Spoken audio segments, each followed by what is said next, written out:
Hello, and welcome back to another Guide to Your Meeting. Today we are doing the internet's quickest set review of Magic the Gathering Foundations and Jumpstart 2025. There are a lot of constructive formats to cover, so without further ado, let's begin with Standard, Pioneer, and Modern. First up, we have some very aggressive direct damage spells that will most certainly create some kind of powerful burn deck in combination with spells like Monastery Swift Spear and Lightning Helix in Standard. In particular, Bolt Wave is a brand new card which will certainly see play in both Pioneer and Modern Burn. We also have some creatures returning to Standard, which can fill in the gaps of a burn deck, and in particular, one of my favorite cards of all time, Ball Lightning, is also brand new to Pioneer. Rounding out our burn pile is a few cards which might see play, but I'm not 100% confident about. Sideways Monkey is a card which saw a lot of play during its first go-around in Standard. Slagstorm is a great card against other aggressive creature decks, and Hitotsuku's second right is a bit against the odds, but I'm not sure. Who knows what could happen. Next up are some color-hating cards, which will certainly see sideboard play in Standard. The white, blue, and black cards in the cycle I think are the strongest and will see play in control decks, but the red and green cards in the cycle are not to be counted out, the red and green cards being good in a Burn and Green Stompy respectively against control decks. Let's talk about some combos. First up is the Returning Maze's End as well as other gate synergies. I think this deck has legs in Standard, but it probably won't be truly good until we get other gate synergies like Gates Ablaze and Guild Summit. Doubling Season can serve as copies 5 to 8 of Innkeeper's Talent in the Golgari midrange/combo decks, although I'm not sure if they really want a 5-mana do nothing. But if nothing else, the Commander players love the reprint. Progenitus and Darksteel Colossus, on the other hand, are two of the strongest cards you can put into play with Smuggler Surprise, but the downside is they can't be reanimated. Wishclaw Talisman could, and emphasis on could, serve as a worthwhile tutor for the Mono Black and Dimir combo decks utilizing Bloodletter of Akvazotz and Doomsday Excruciator respectively. Raise the Past is a card which can turn a game of value aristocrats into combo aristocrats in both Standard and Pioneer, and while Mystical Teachings probably won't see any play in Standard, it could see play in a Pioneer combo deck like Lotus Field.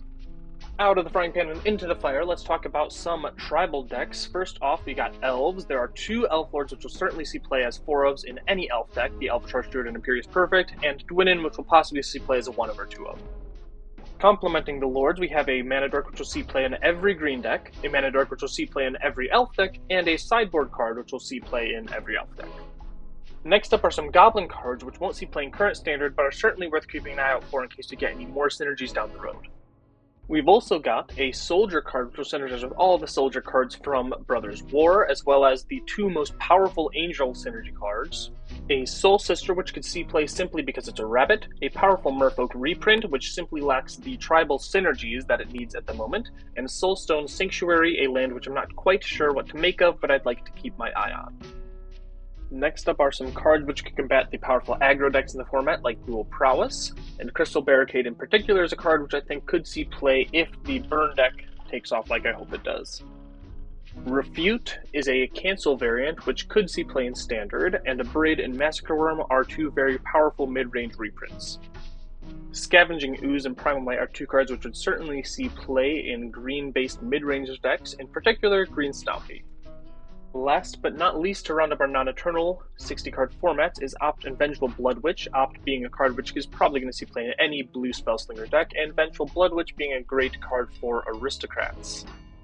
It's time for my favorite 60-card format, Pauper. Bushwhack is a solid downshift which might see play in green Stompy-based decks like Eldrazi or Ponza. Dwynnin's Elite is the best card in this set for Pauper, which will see play in Elf decks because 2 Elves for 2 mana is good. Our last downshift for the set, Pilfer, is a card which could see play as a sideboard option, but I'm not sure if it's any better than Duress. Scholar of Combustion is an interesting side grade from Ardent Elementalist, which could see play in decks like Cycle Storm.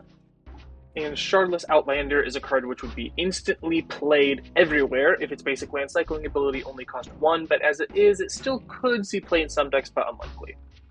Changing to our 100-card formats, I do think there are a couple cards which could see play in cEDH, but the depth is not very strong compared to other sets. Abyssal Harvester is a very iffy card for me. It can get some value, and the main thing I can see it doing is if someone kills a Bowmaster with another Bowmaster, then you can get back the Bowmaster that died using its copy ability to then kill the Bowmaster that the person played, which is still alive, which is very powerful, but if that's the cap, it's probably not going to see any play. This is a card which would be a lot stronger if Dockside was still in the format. Dionys Elvish Archdruid could be a very strong mono-green commander, but mono-green just isn't very good in the format right now.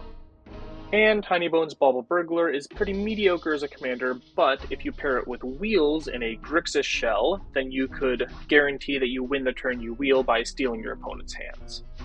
Let's end the video off with just some cards that I personally really like. I love any kind of effect that lets me make a bunch of dudes for all the shit in my graveyard, be it creatures or lands or whatever the fuck. Great, love them, all of them, I want all the effects of this. Also, rats. Truthus is by far the cutest little guy in the set.